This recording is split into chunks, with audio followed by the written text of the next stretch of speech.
All right, let's dive right in. Today, we are breaking down a totally game-changing study method from the book Study Tips That Won't Betray You. Now, this comes from Lee Song-uk, who's a South Korean dermatologist, but he's also a massive YouTuber. And his whole platform is dedicated to one thing, helping you study smarter, not just harder. You know that feeling, right? You put in the hours, you're highlighting everything, your textbooks are glowing, but then a week goes by, and poof.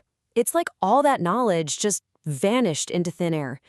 It is so frustrating, and honestly, almost every student has been there. And this quote, this just hits right at the heart of the problem. It's that feeling that all your effort, all that time and energy is somehow betraying you.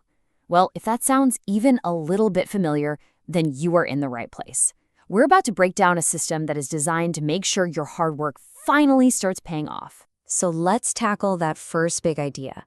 How can your hard work actually betray you? Well, the author of this book, he gets it because he lived it. So, this is Lee Sang-wook, and his journey was not some easy straight line to success. I mean, he got rejected from medical school not once, but twice. His family couldn't even afford test prep books. But it was right there, in that struggle, that he built the system that not only got him into med school, but turned him into a successful doctor and a guide for literally hundreds of thousands of people. He has been in the trenches. So what was his big breakthrough? It happened when he stopped being frustrated with his failures and started getting analytical. He created what he called a mistake notebook. But here's the key. He wasn't just writing down the right answers. No, he was analyzing why he failed. Was it a bad study habit? Was it time management? Was he too stressed? He turned his failures into data, and that, right there, was the first step to turning everything around. And that whole shift from being frustrated to being analytical, it reveals his core philosophy. You don't just need to work hard, you need a formula. And that formula is built on two really fundamental parts. The author uses this brilliant metaphor. We often think of effort as the end goal, right? Like, if I just try hard enough, I'll get there. But he says, no, effort isn't the destination, it's a compass. It just tells you that you're moving, but you still need a map to tell you where you're actually going. So here are the two ingredients for that map. It's simple. First, you need a clear dream, a real goal. That's your destination. It's the why. It's not just, I want to pass this test. It's, I want to become a doctor. And second, you need a powerful habit. That's your system, your vehicle, the reliable process that's going to get you to that destination. Okay, so what is that vehicle? What is that powerful habit?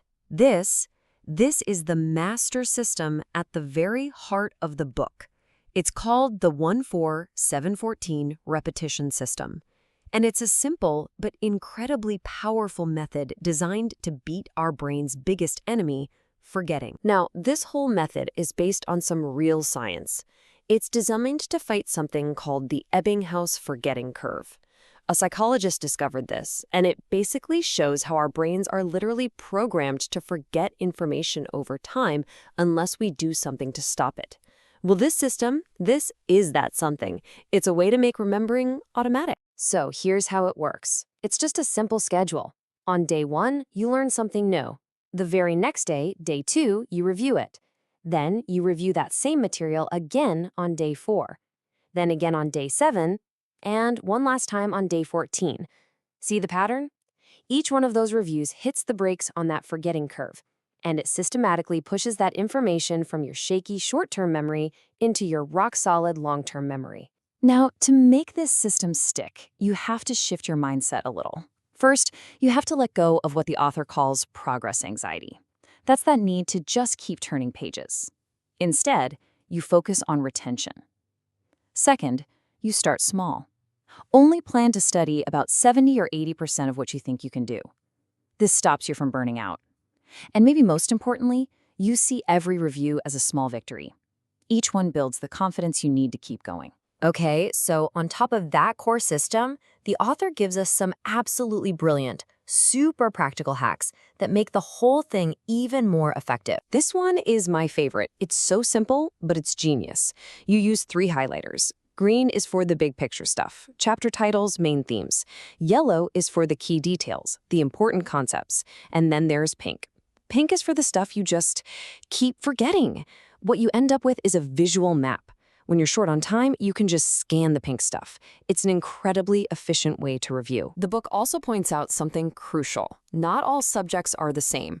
For something conceptual like history, you gotta focus on the story, the why behind the facts, because our brains remember stories way better than just a random list.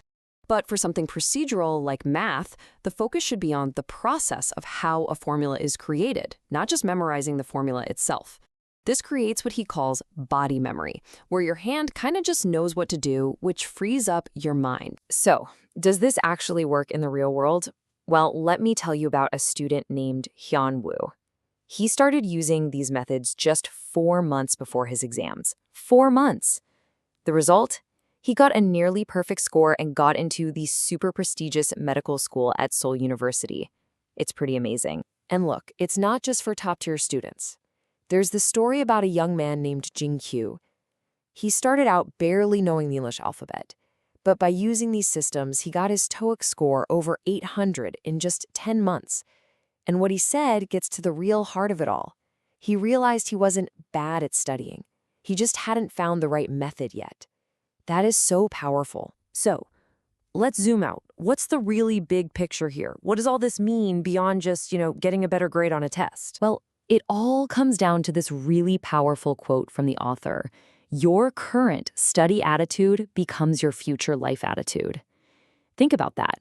The way you learn to approach studying with a strategy, with discipline, with self-belief, that becomes the template for how you approach everything else in your life. And ultimately, that's why this method is so important. It's not really just a study guide. It's a blueprint for achieving any goal you set for yourself. It teaches you how to look at a huge, intimidating challenge, break it down, build a system to conquer it, and develop the confidence to see it all the way through. That's not a study skill. That's a life skill. And that brings us right back to that compass. Once you have a system like this, one that guarantees your effort will count, it can never betray you again. So the only question left to ask is, what big, amazing, important goal are you going to point that compass towards?